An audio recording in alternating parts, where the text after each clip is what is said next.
afternoon and welcome everyone to Live at the Waterhole. It is wonderful to be with you here today as we spend the next couple hours enjoying the sounds of Africa.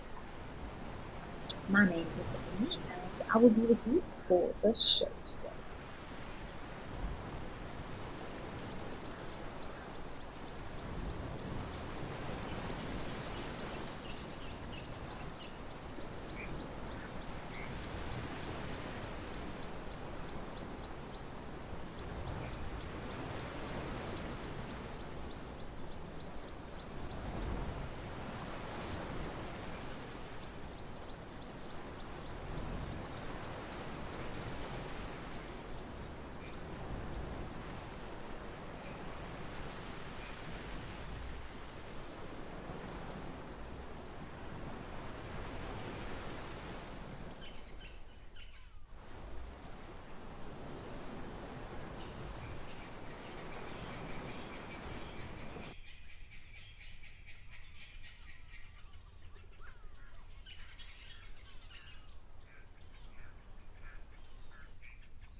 Sorry about that, everyone. I hope everything is much better now. But anyway, let's do that again.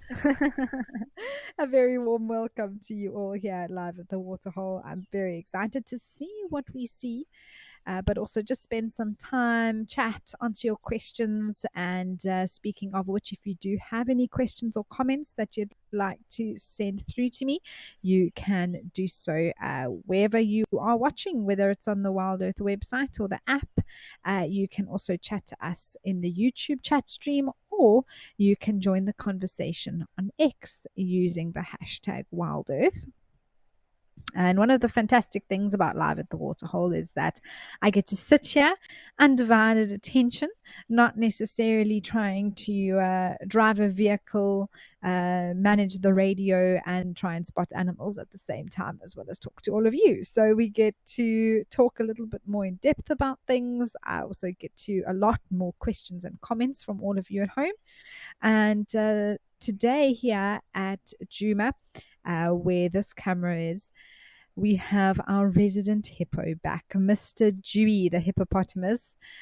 I can't believe yesterday he didn't waste any time with coming back to his favorite spot. And I know some people would say, can we really say that a hippo has a favorite spot?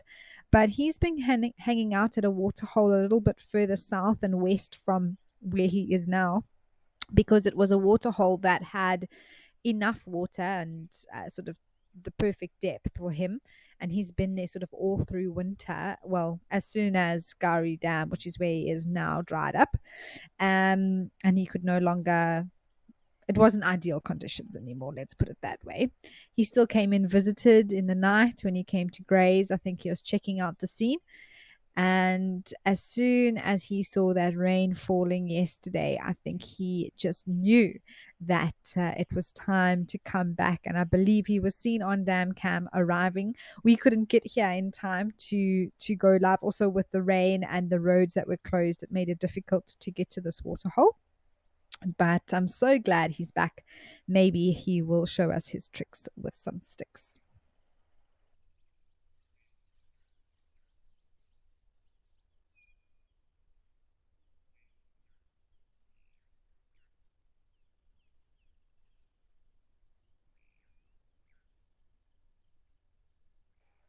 Well, I'm so happy to see this hippo back. I think he's just loving life in his favorite spot. Let's head back over to Stony Point.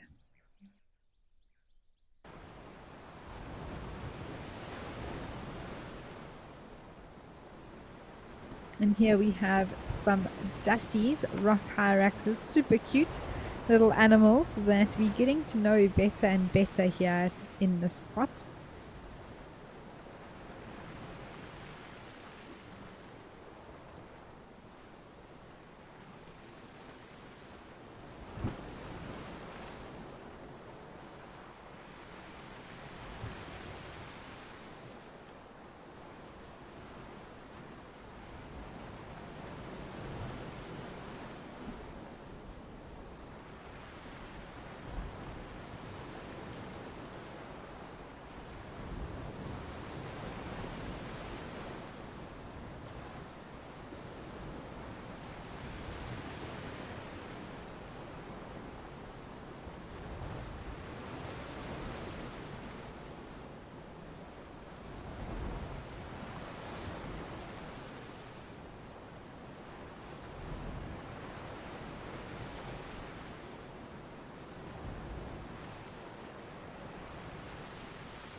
Mercedes, hello. Lovely to hear from you. Thanks for joining us once again here at the Waterhole Show.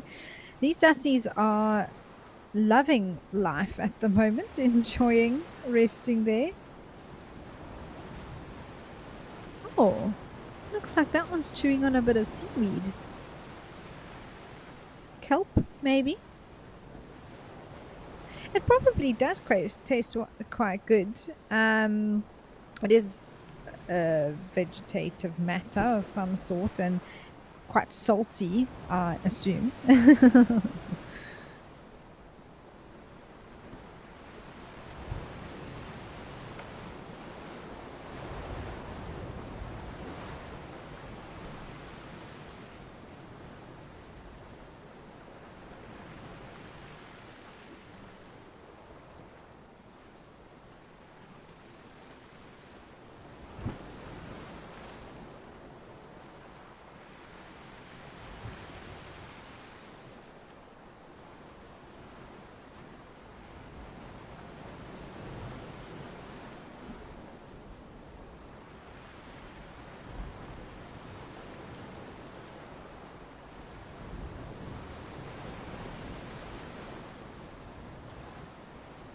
They don't spend too much of their day eating, actually, just a few hours. They might head out for a bit to forage and feed on vegetative matter.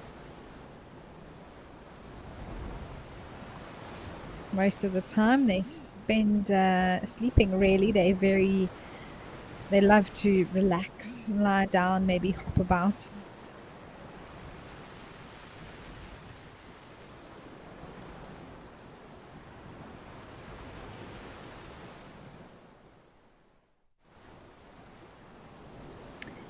Catherine, hi. Lovely to hear from you. I'm sure Mika, who is directing the show today, also says hi. Thanks for saying hello to her.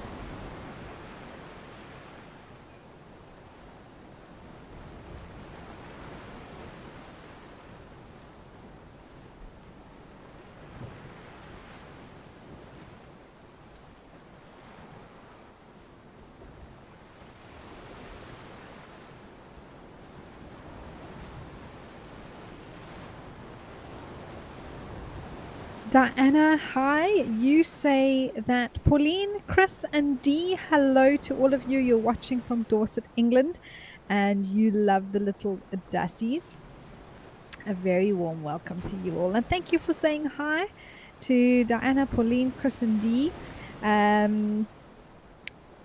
Dee must be Diana. Everyone calls you Dee, I assume. But thanks for saying hello. I'm so glad you enjoy the show. Pauline is asking whether there are any predators to the dassie. There definitely are. Something of this size would have things that could hunt it. It's not huge, so there would be potential predators out there that could maybe hunt a dassie. Although in this particular environment, you're not going to per se have bigger cats coming to hunt a dassie. I would say probably birds of prey being something that could take a dassie, larger birds of prey, maybe even medium-sized ones for some of the little baby dassies.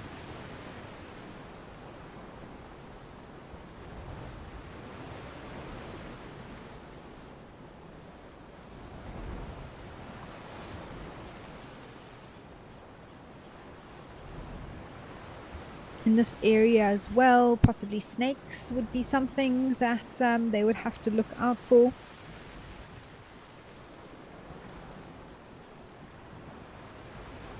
In other areas, definitely things like leopards, caracals, even wild dogs, jackals, hyenas, that sort of things, if we're looking at different areas other than Stony Point.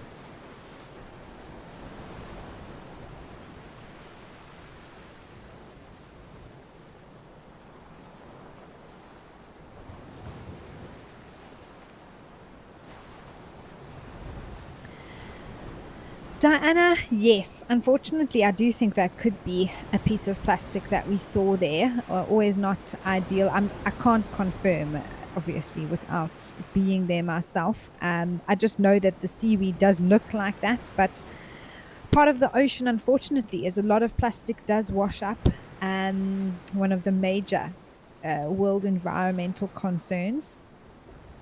And I'm not sure if it's the saltiness from the ocean that was attracted to there, but it is something that we do have to think about in terms of food sources for these animals and what that means. There's so much in the ocean that is affected by plastic. And you can see some of the darker pieces of seaweed there on the right, that could possibly be where that sort of flap of dark stuff that it was chewing could have come from. But there is absolutely a possibility, unfortunately. We've even seen it in the bay before, one or two pieces of plastic floating around. And that's the reality. Especially with the ocean, it's so difficult to contain that sort of thing. If I think of the greater Kruger area or reserves that are managed privately, we can have teams go out and make sure that any pollution that comes in from the rivers is removed and trying to keep these ecosystems as healthy as possible.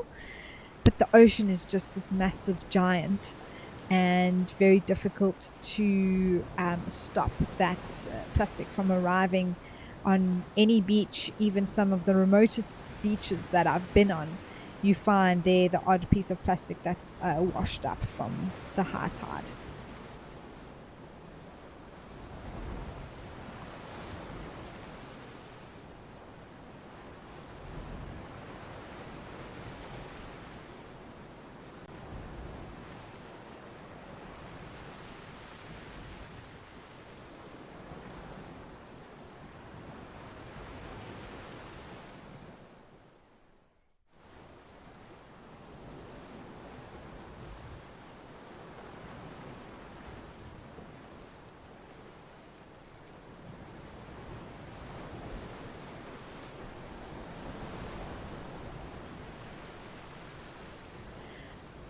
Spas, it is wonderful to be at Stony Point, and with regards to how this reserve manages their pollution, I mean, I must say it's definitely not full of plastic by any means.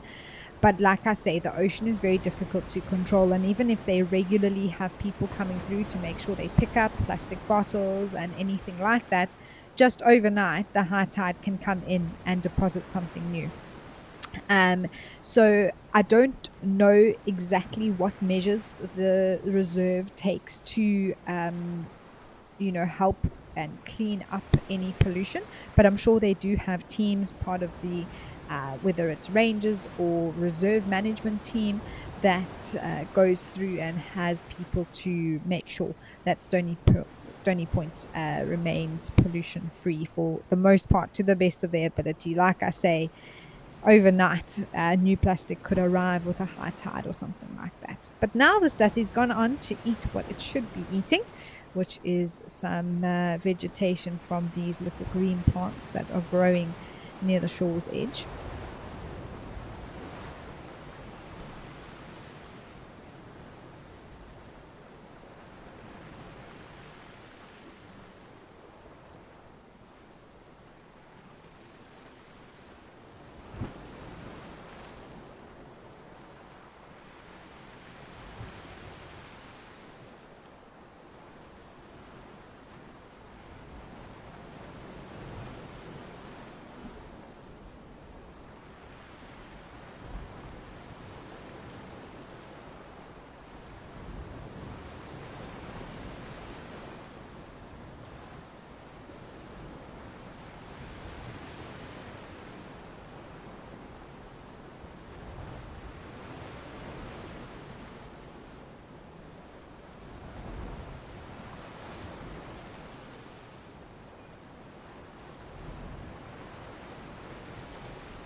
Oh, let's head over to Tembe.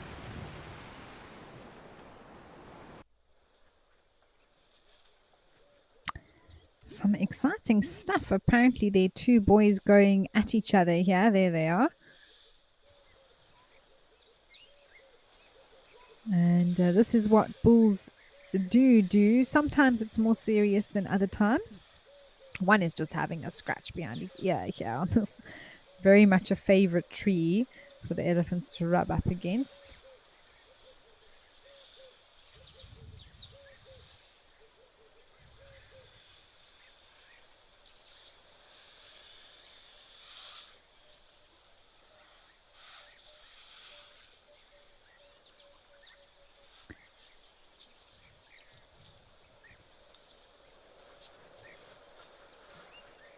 Oh, I think the one that just had its scratching posts is a keen observer. You can see the one on the left is clearly pushing the situation, the one on the right backing off.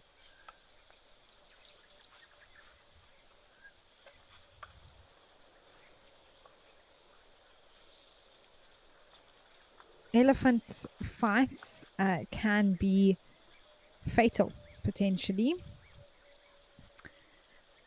But often boys will also practice and just determine their hierarchy within a group. So, not necessarily a fight to the death that is going to ensue here.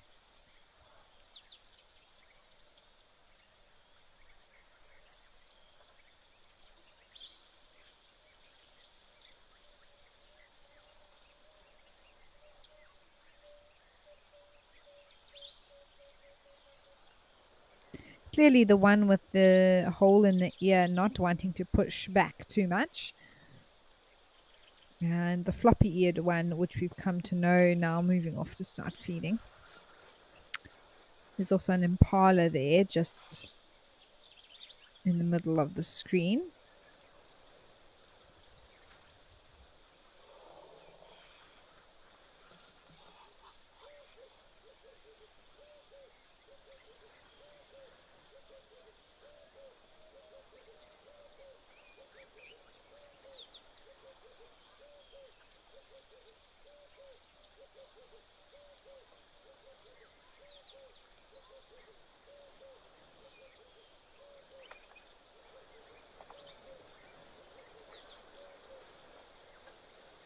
Looks like now the other two might be tussling a little bit. We'll just see here. I'm not sure if they'll come back this way.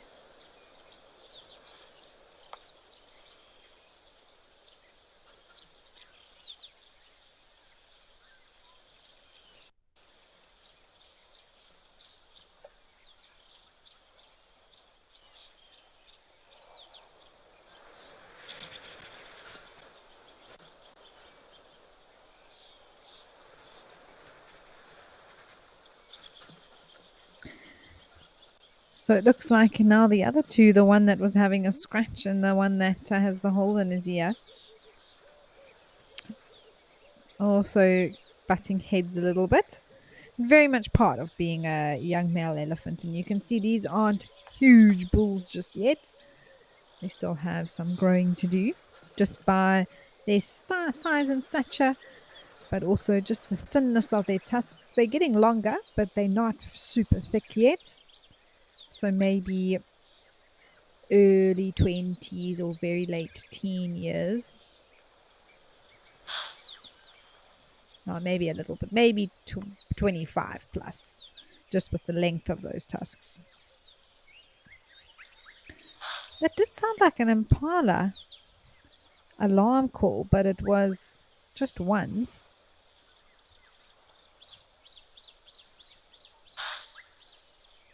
Oh, there's it again.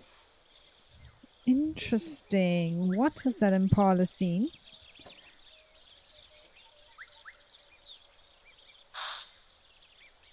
Maybe we must just pan around the rest of the waterhole to see. Something could be walking past. Maybe a leopard or a lion.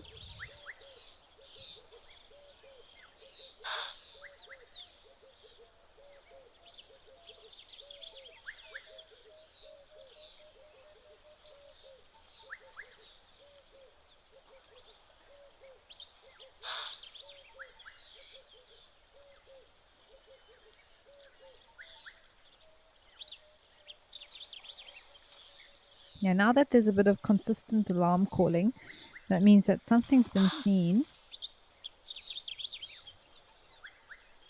Oh, look at that impala. Look where it's looking. So, okay, interesting. I don't know if that's the one that's alarming though. Oh, what's on the far side? There on the left?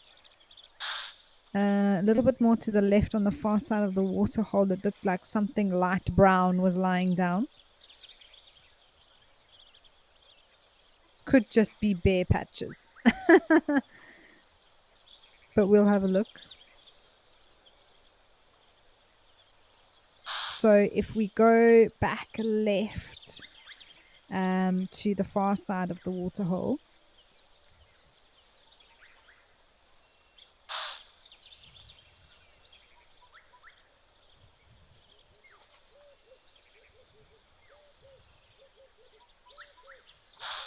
a little bit further there, sort of top left corner.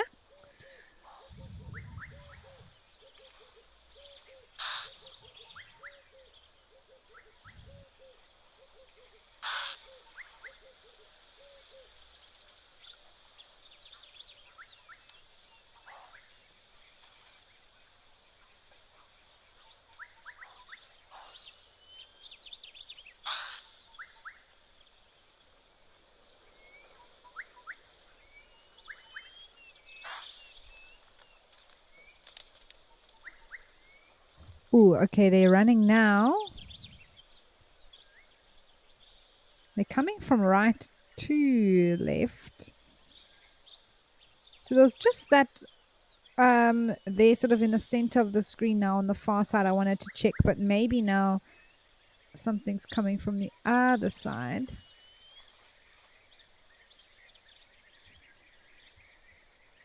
No, it looks like there is something light lying there, but it's quite far away. It could just be some leaves. Some bare ground showing, yes. Ooh, this is quite exciting, everybody. Goodness me.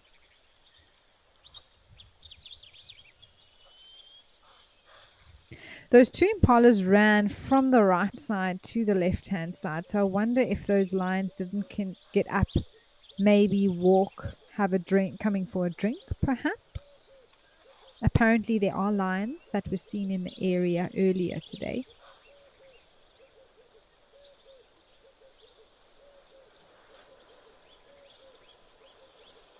Ooh, is that... Oh, I thought that was something at the water. Those elephants also moved away, interestingly enough. It's amazing how you can use the behavior of other animals to help you determine what may be in an area.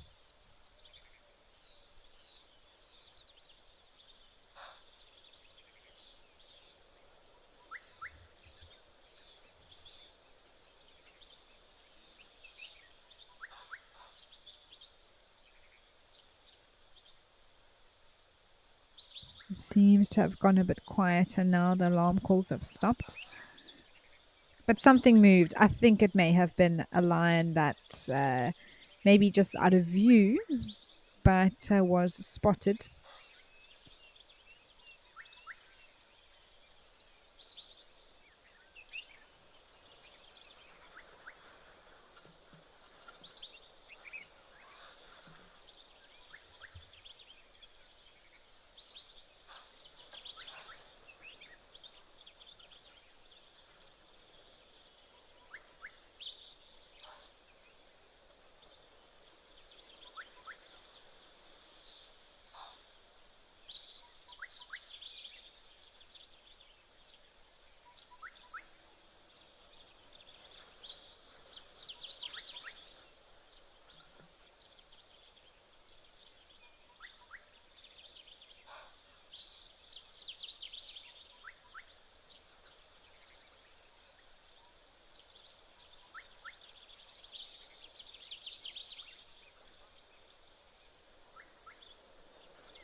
Ooh, it's starting to rain. And I can hear a gorgeous bushshrike calling. A sort of tweet tweet in the background.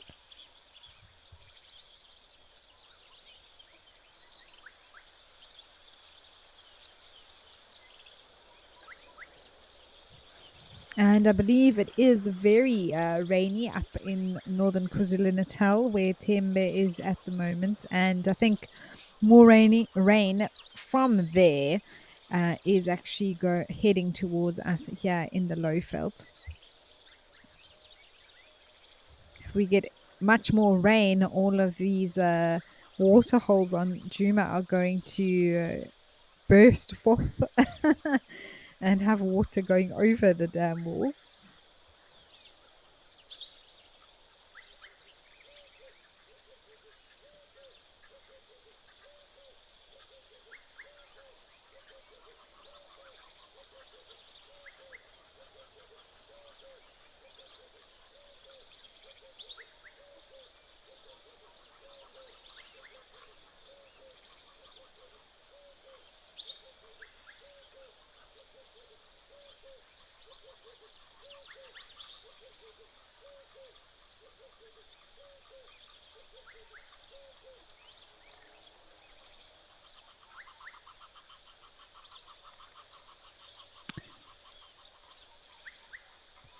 Well, we will definitely keep you posted if any predator pops out here.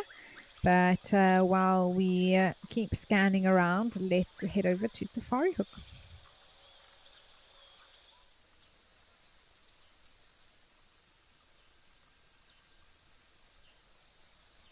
Well, Safari Hook has been spoiling us the last few days with some awesome variety, lots of animals hanging out here at the waterhole.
We have some springbuck here drinking and zebras in the background.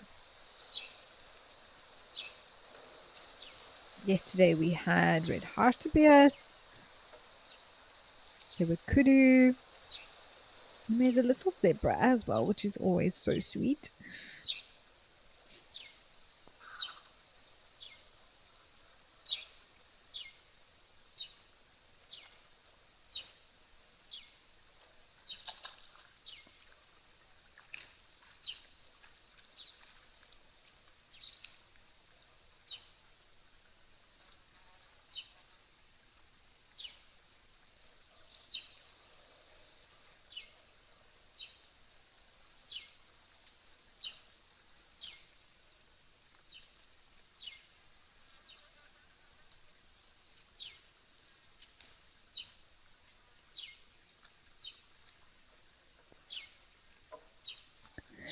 Raw, yes. It does. It amazed me as well. I mean, it's one of those things where you see it raining. We were obviously very much in those big rains that came, and like you say, even Tau Lodge, one of the other locations that we use for this show, has also just filled up. Almost seems overnight.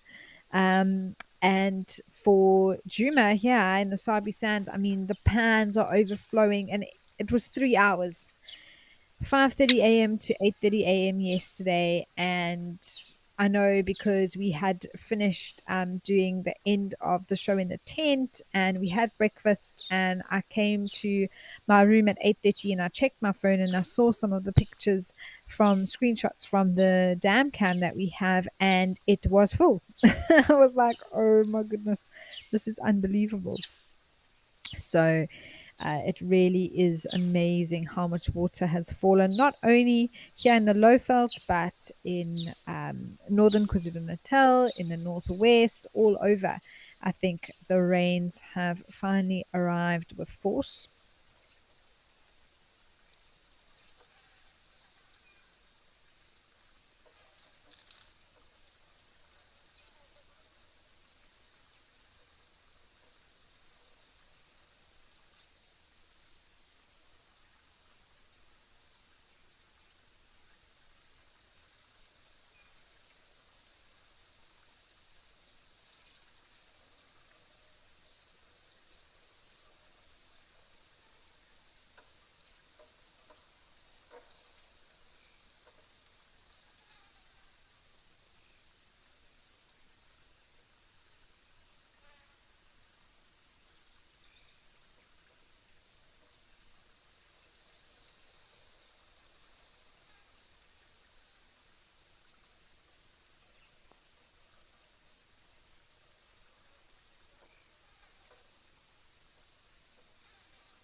And it looks rather warm here. The sun is shining, the skies are blue. Can even see the reflection in the water.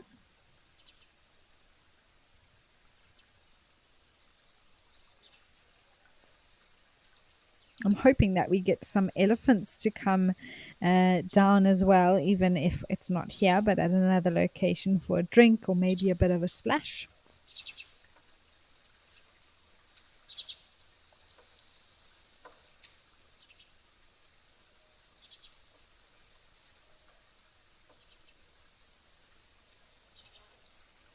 The scene here is also so beautiful now that there's a bit of greenery. Even before, when there was no greenery, it was really beautiful.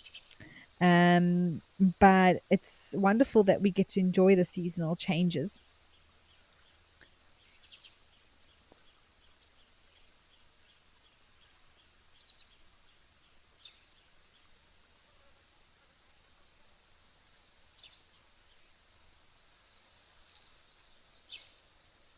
Oh, sorry everyone, we've got a barrage that's flapping over here. Oh, we also had water buck. That's right. They were right close by to us here.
Let's head over to Olifants.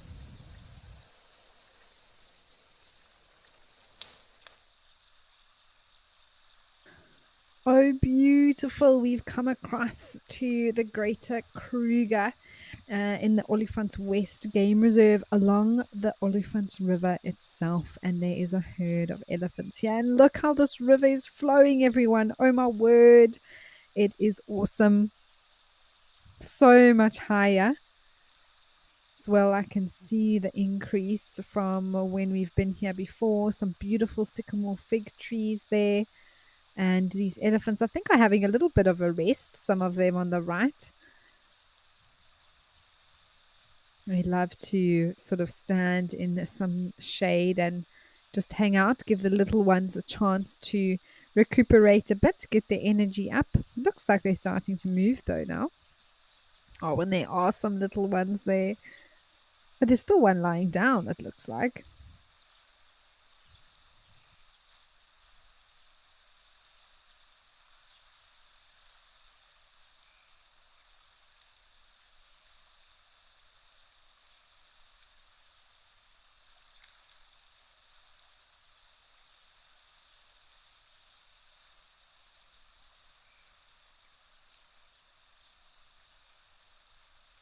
This river's also gotten so wide.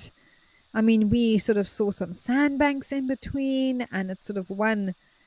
It's always quite big, but this is, you can see, it's not quite, I wouldn't say in flood, but it has expanded massively with the recent rains.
Rick, they definitely do cross the river, and there most certainly are crocodiles in the Olifants River. Um, Fortunately, an elephant is big enough, especially if they, like a very big bull, of course, but also with the females and their youngsters being in a herd like this, the crocodiles don't really bother them too much. So there is always a potential threat. But just because of their size, for a crocodile to take one down, I mean, they'll just sort of shake their leg or whatever and get them off, or they'll have the others around them come and chase it off very quickly because size is on their side. But it is known that when they're drinking or something like that, for a crocodile to try and grab a trunk, maybe even getting a baby elephant, that they would be able to grab and pull down into the water and drown, which is their sort of modus operandi. But in general, for them to cross the river, they probably wouldn't cross with it flowing as strongly as it is at the moment. But when it's low and during other times of the year, it's absolutely no problem for them to cross these big rivers. They just walk, they're very tall, and usually the rivers aren't necessarily very deep, but rather wider, or there's multiple streams that are flowing or sort of veins that the water is passing through. Oh, there's a little one going with now. They are starting to move a bit more.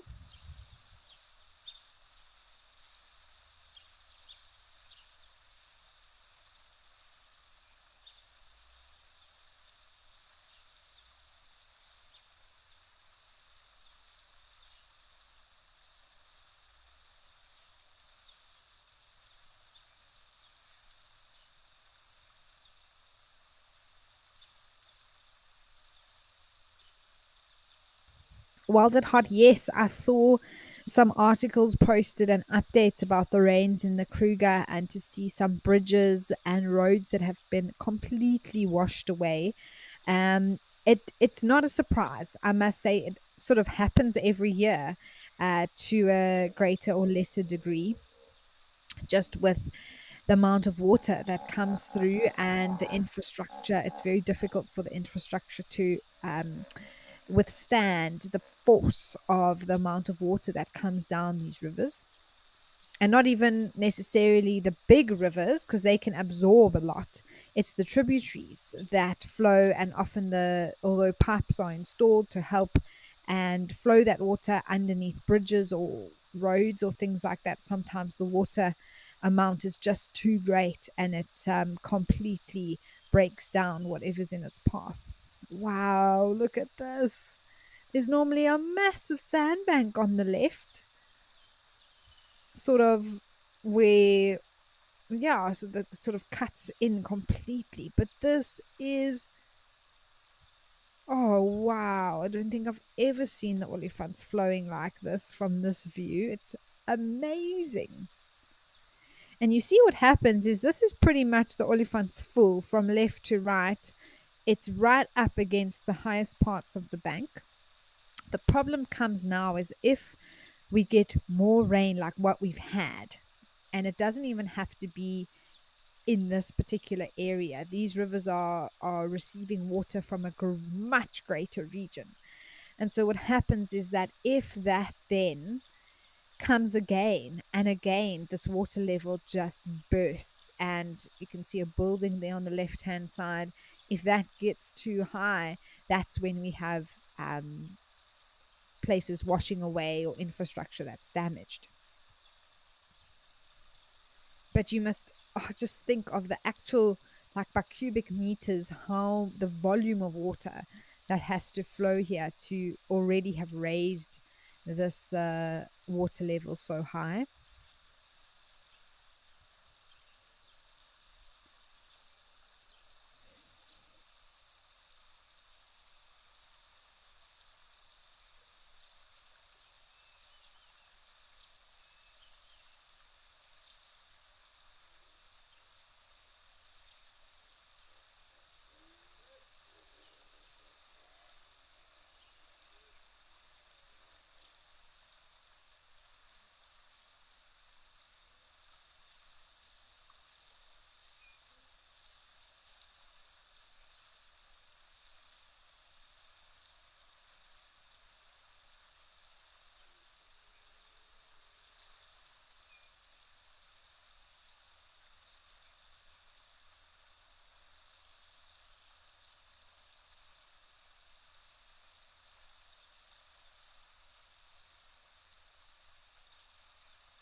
Sarah, you are totally right. Water is life indeed, and how glorious to see this river flowing like this.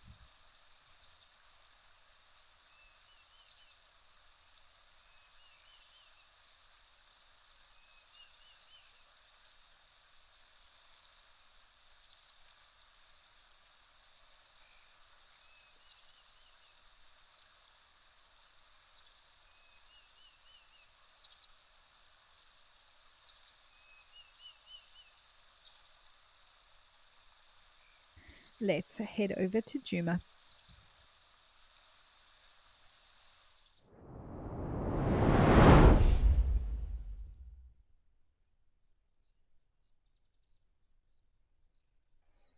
And here we have this sort of little flock of knobbed ducks that have been hanging about, and they are also loving life at the moment. Also known as comb ducks. And that is all to do with the male. He's second from the left there, and you can see that huge knob that's on top of his beak. And he develops that in the breeding season, which is now in summertime. And it's actually a fleshy growth that's on top of the beak. Originally, I always thought it was sort of this keratinous, keratinous, basically a growth from keratin, which is sort of an extension of the beak, which it is, but that it sort of dries out and then falls off. But I believe it's actually, there's birds' beaks are full of blood vessels and things like that. And what happens there is this swelling that takes place within that area, and it becomes really big. And then as they go with a heightened level of testosterone, that's what fuels that, in the males. And as they go out of breeding season, so that sort of it gets smaller and smaller, and they're just left with a sort of little bump on their beak for the rest of the year.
That female is having a wonderful water bath.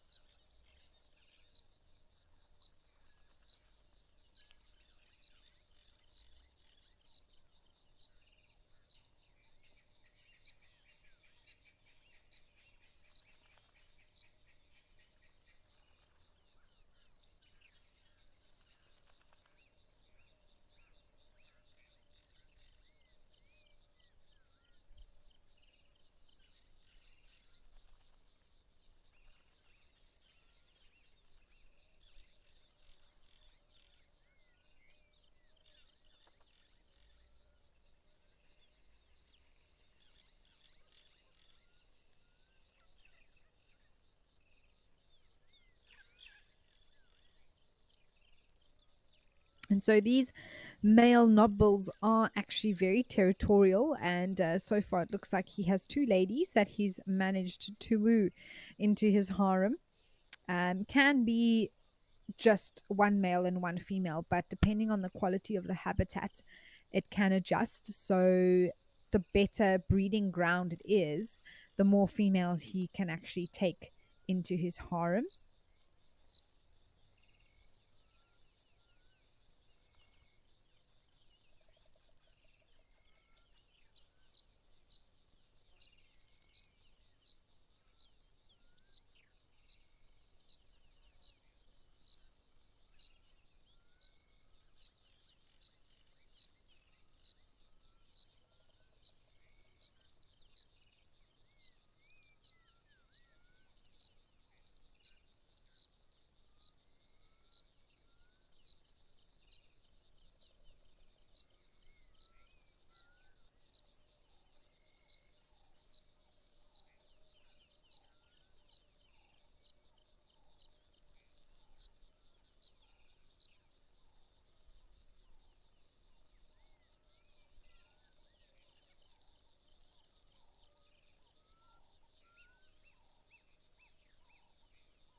We're also seeing a ton of foam nests. There's one there, that's sort of white area in that tree overhanging the water. They are all over with all the water around. The frogs and toads have gone into overdrive with all their calling.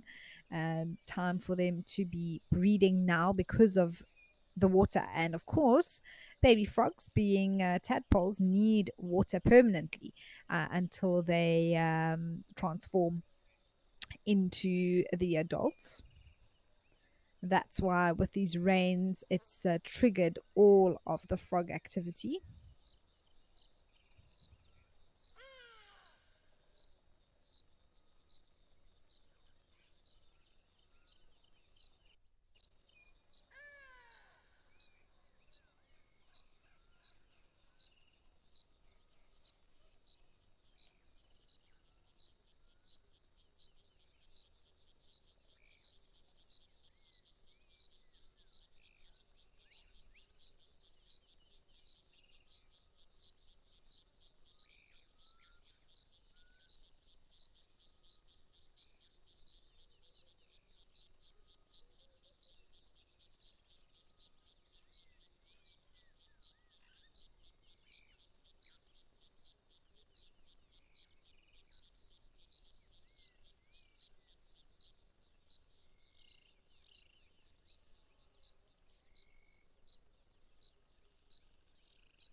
There's our everyone's favorite hippo. I know earlier we started off talking about him. Amazon, you said earlier you were watching him last night and he was having a good look around, checking the depth of the water here at this water hole. That's the hippopotamus. Is that a hardy dog? Yes, I think so.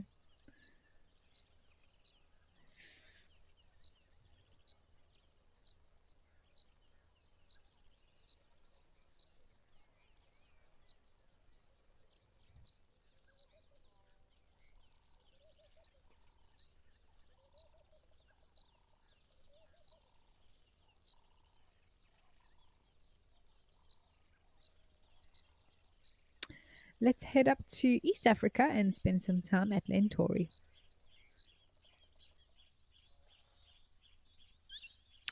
Ah, my favorite spot. Here are our firefinches again, coming for a drink, and maybe we'll see them have a bit of a water bath as well. They are just so cute.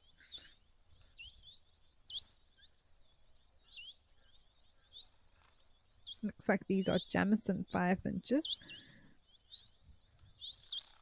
Just how grey that beak is, as well as red all around the back of the head.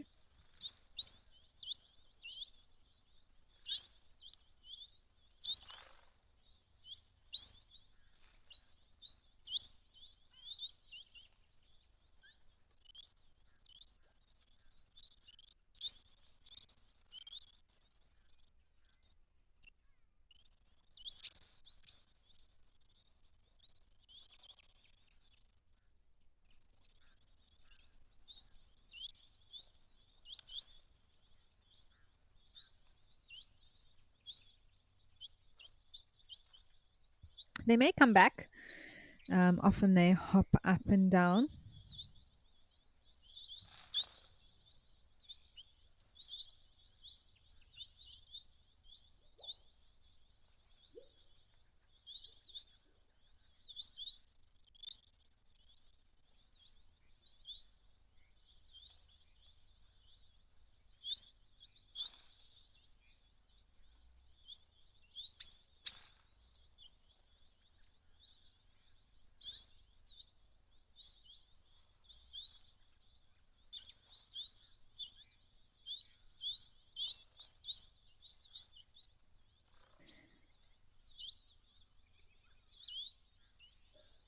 Oh, lovely. Let's head to Tao for some elephants.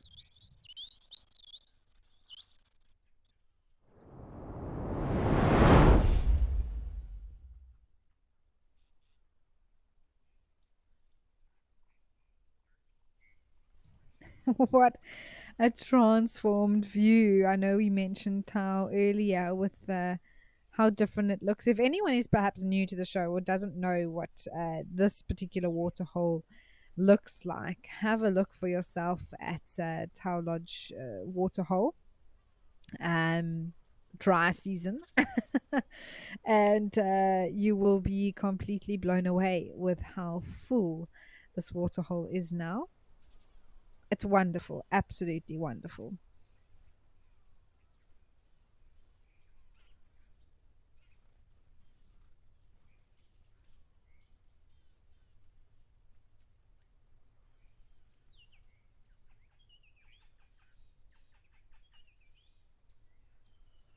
And there is the tiniest baby elephant there in the background. Hopefully, mom comes closer to the water. Goodness me, look how it still fits underneath her belly. Do you see it walking there? It sort of went underneath. I think it's suckling now, actually. So I think it's under 6 months old.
It's having a bit of a rub against mom's leg there, not doing much feeding, which also tells me it's still very much reliant on milk and just figuring out the world.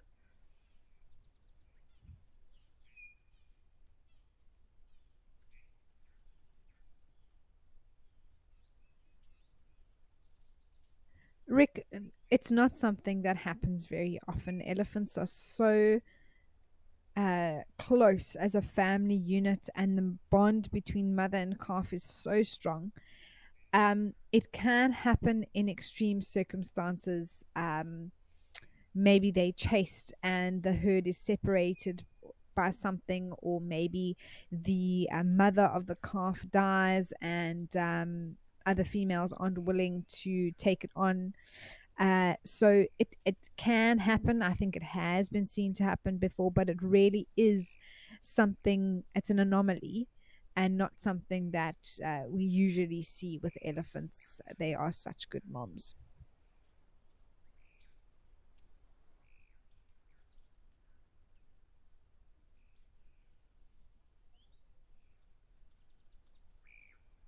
I think this little one is really wanting mom to just stay still so it can finish its scratch. She keeps moving.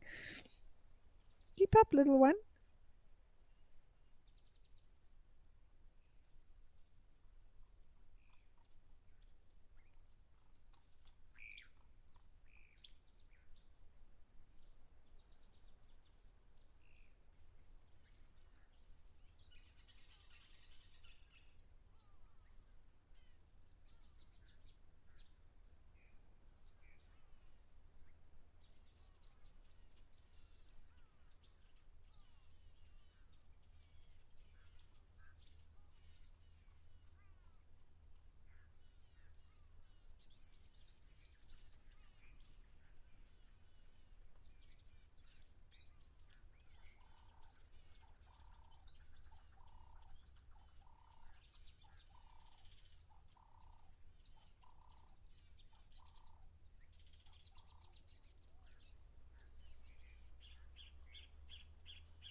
It's working out what that is, trying to use its trunk to figure it out.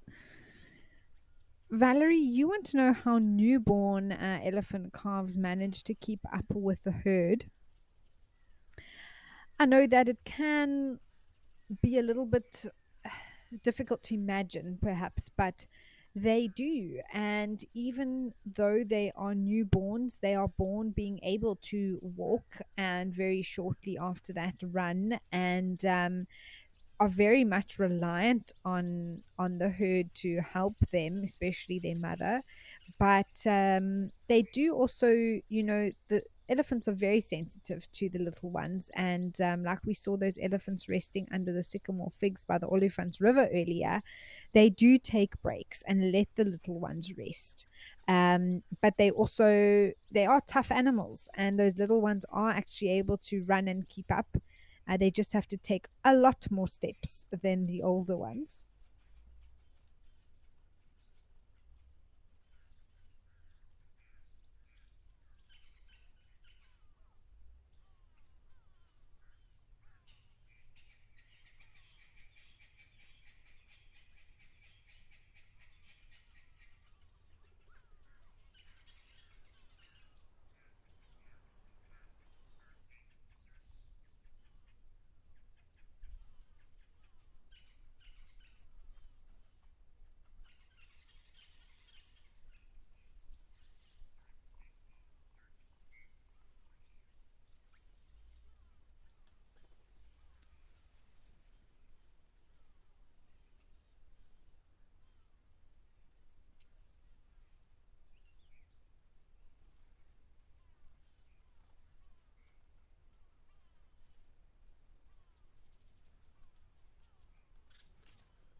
Well, that was a treat here at Tau. Let's head back over to Safari Hook.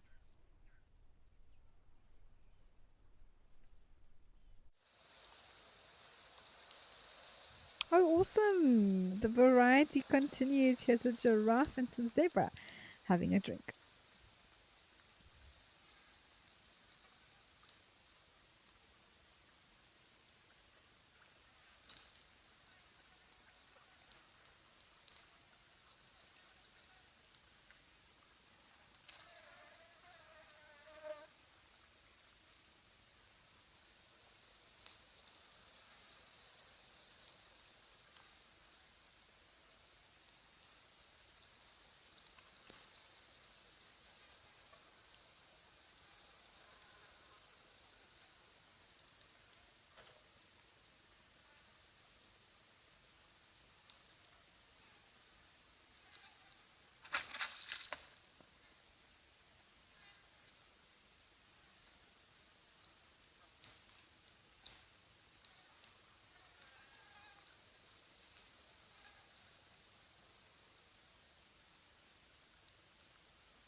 Looks like that giraffe has now had his fill and is moving off slowly.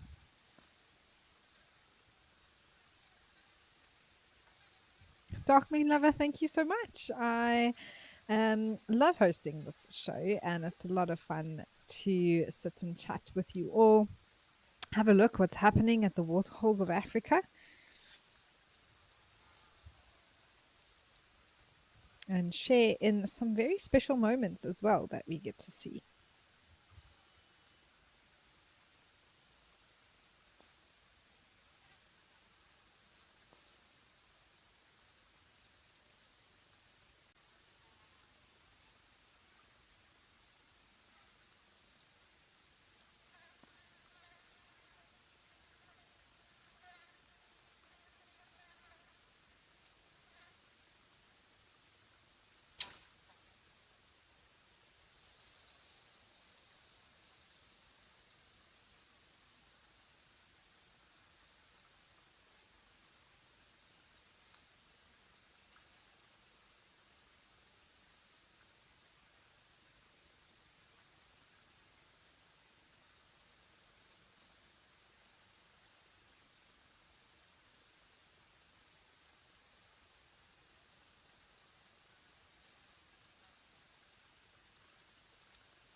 Let's head up to Old Daniel.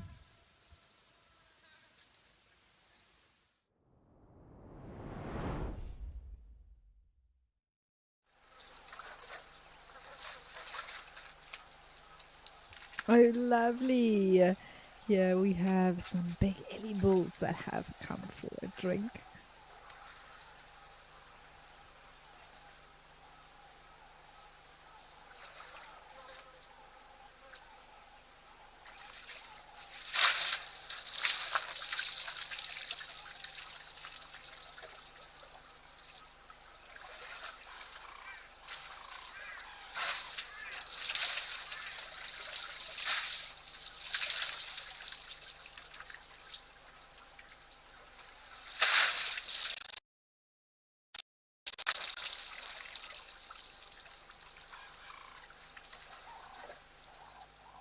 I just love the sounds, especially with them splashing and throwing water on themselves to cool down.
We've had to come back over to Safari Hook, where there is a gemsbok that has come to drink. Bianca, you were asking about how many teeth an elephant has. So an elephant has 26 teeth in total, 24 of which are molars inside the mouth, and then the other two are a pair of modified incisors called tusks.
To me, it fascinates me how this water looks like it's flowing.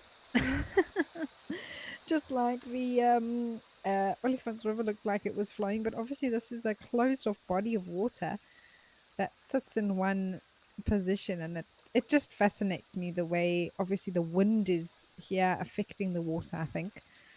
Um, and those ripples sort of are never ceasing.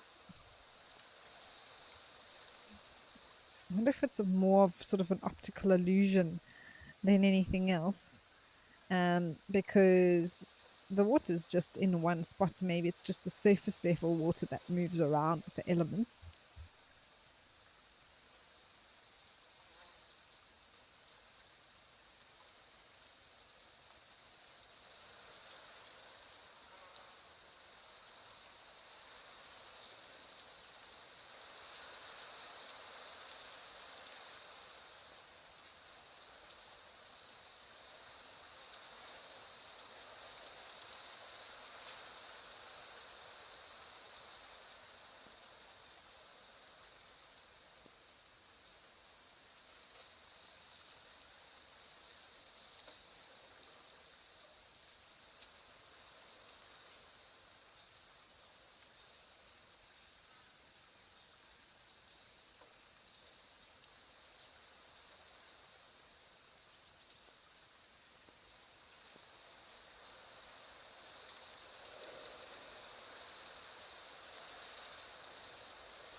You can see the odd bird flying around. It's difficult to say what that is. The one looked quite red. Namibia is still an area that I need to get to add to my southern birding life list. There are some very special birds up here around Etosha.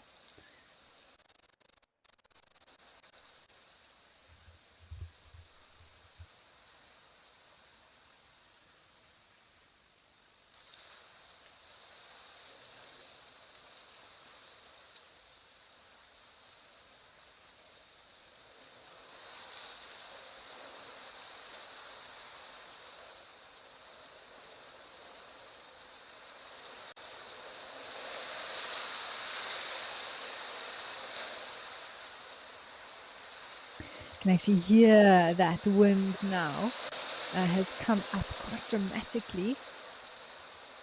All the leaves are rustling. There's that giraffe feeding.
Nice to see a few waterbuck around. There seem to be some young males here yesterday, so they are still in the area.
And you can see, just like the elephant bulls also have their clashes, so do male waterbucks.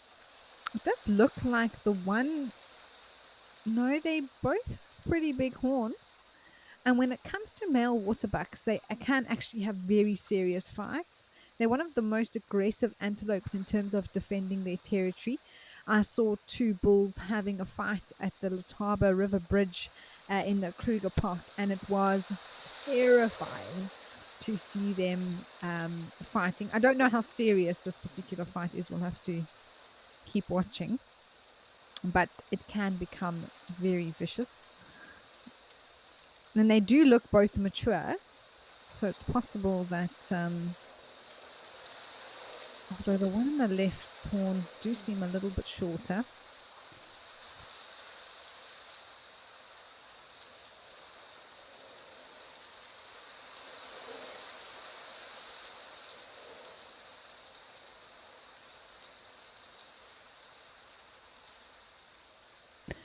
I mean, you can just imagine if those horns get in the wrong place, how serious that injury can be. And they often actually stick the other one's neck right between the horns, and then sort of twist around, which is not pleasant to watch. Oh, there's a kudu photobombing us. Hello, miss. Yes, we can look at you as well.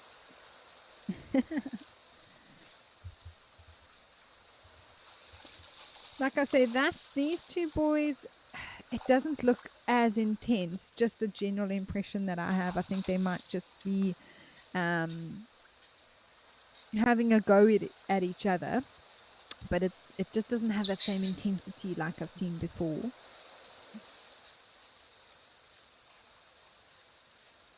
Not as much power behind the blows, more just like moving their heads and clashing a little bit. Like you say, Lady Macbeth, sparring.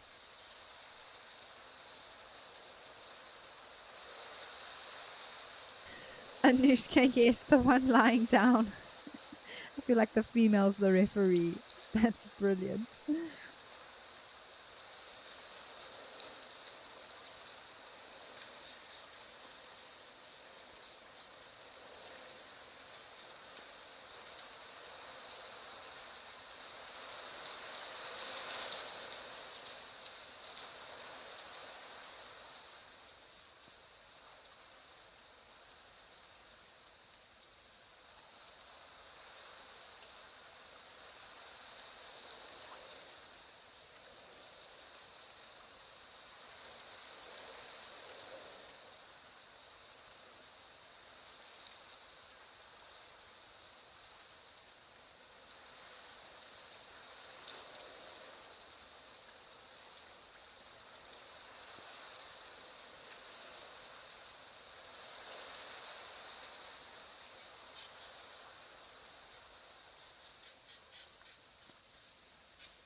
Well, we are back over here at Stony Point, and these cormorants are, I suppose, resting, waiting until they're ready again, or they feel like they've mustered up the energy to go look for more food.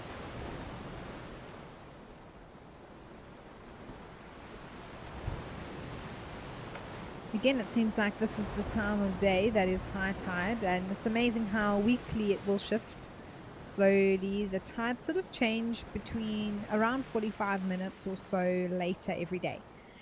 So, everything will sort of shift later and do a full circle move. And then as it becomes full moon, we go into spring tides because of the gravitational pull of the moon and potentially even the sun as well, like a double pull affecting the water. Perhaps you've always wondered how the tides work, but that is what it is. And at spring tide, we've got double pull with the full moon and the sun happening at once. And so the high tide becomes doubly as high. And at neap tides, for the rest of the time, there's only singular pull from the moon. So the water doesn't reach as high.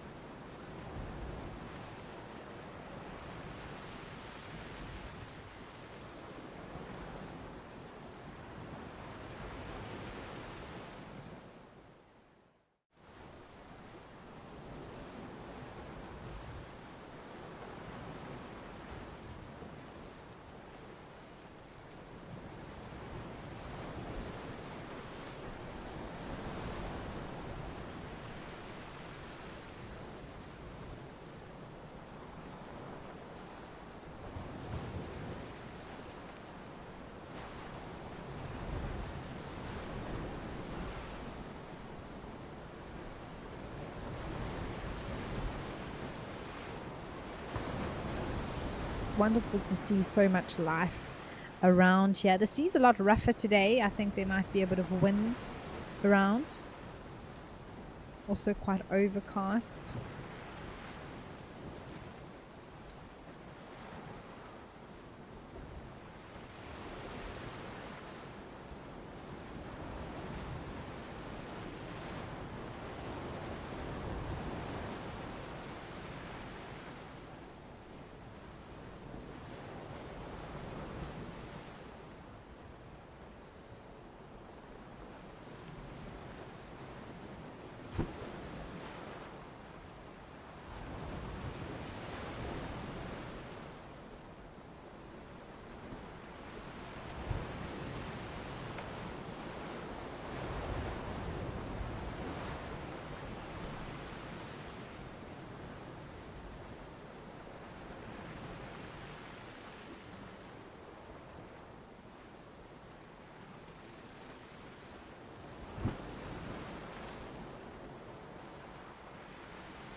Anushka, when it comes to cormorants, they are mainly eating fish. Most definitely. That's what they're looking for. Here we have a little penguin. Oh, it looks like it's shivering. I'm not sure if it's actually shivering, but it looked like it was shivering. That is the African penguin. They are very well adapted to the icy water that they find themselves in. It's almost like they're in a permanent wetsuit, pretty much. Sometimes that shaking is also to do with the wind or even drying off.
These penguins will also be hunting for fish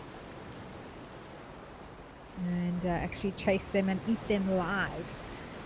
Unlike, let's say, cormorants, maybe that would catch something, perhaps, or other birds, let's say, that, for example, a kingfisher.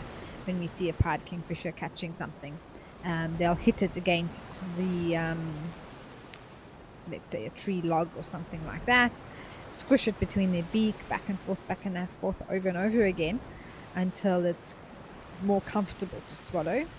Whereas these birds just dive down and actually swallow that fish alive and whole, um, which is very interesting.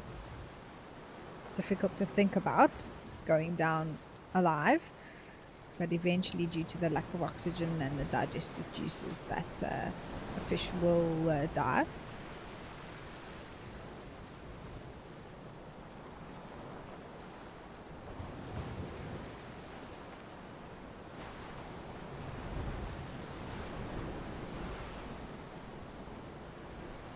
Don't know what it's doing by itself. Oh, there we go. Shh. Drying off. That was quite cute. Penguins are adorable. Oh my word, they are so cute. We know that the rest of the colony here is usually on the further beach on the other side, but with high tide, often that beach completely disappears, or there might be a small strip of sand.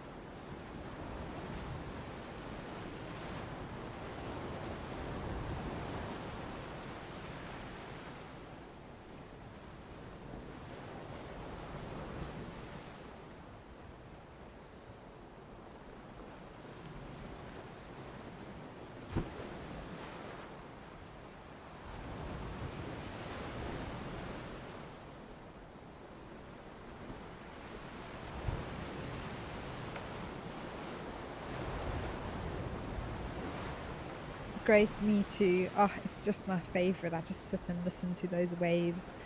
It's very peaceful.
Bianca, oh, there's a little baby Dusty. I'll get to your question now. This is one of the younger ones, which is very cute.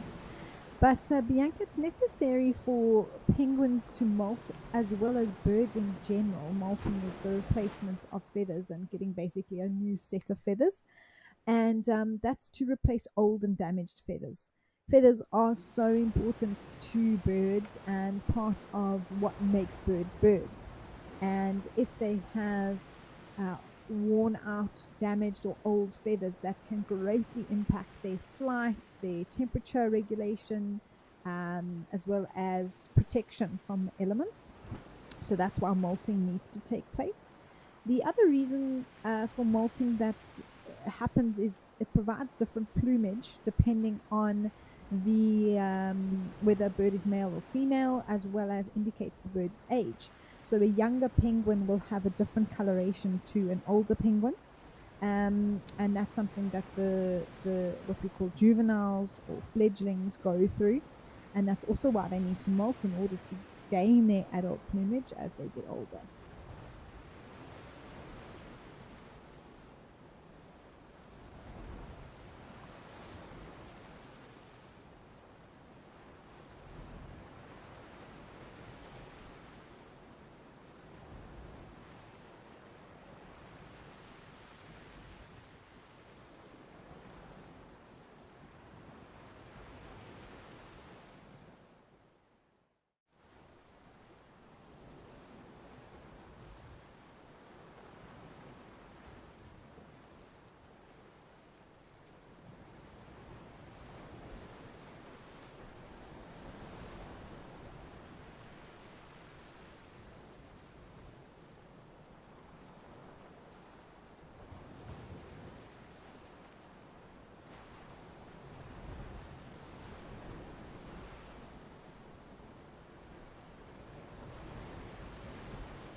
Well, we have had a wonderful show today, and it's been full of a lot of different things. I hope you have all enjoyed it as well. Oh, look at this little guy.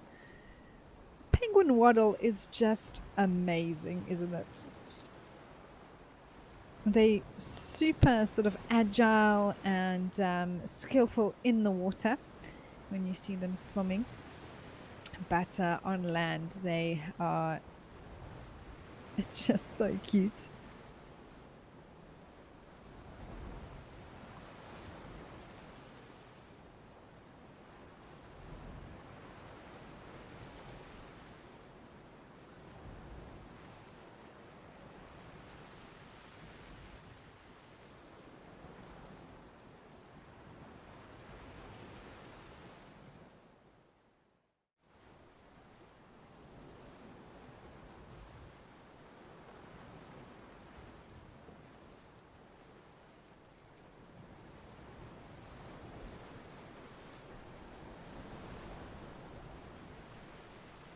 I can't help but wanted to find some other penguin friends.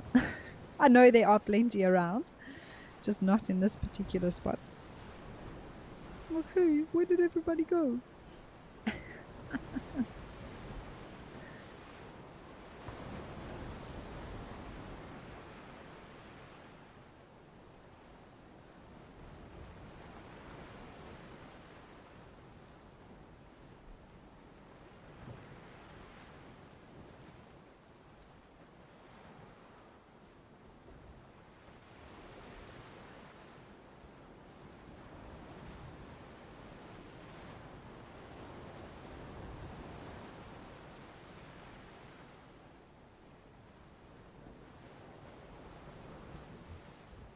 They are really good at climbing, clearly. Maybe it's just trying to find a bit of a sheltered spot. As I said, it does look like it's quite windy here today. Or maybe it's trying to work out how to get to the other side of the beach. Anushka, it's a pleasure. I'm so glad you're enjoying the views. To everyone who joined us today, thank you so much for all of your comments and questions if you sent any through. I really hope that you have enjoyed this time at the waterhole as much as I have enjoyed being here with you.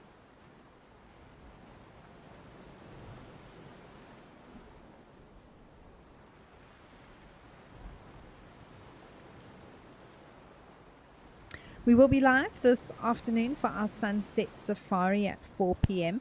So do make sure you stay tuned to Wild Earth. The Waterhole Show will be back tomorrow. I will not be with you, but I'll see you later on next week. From myself and the team here at Live at the Waterhole, we all wish you a pleasant day or evening ahead, depending where you are in the world, and we'll see you soon. Goodbye for now.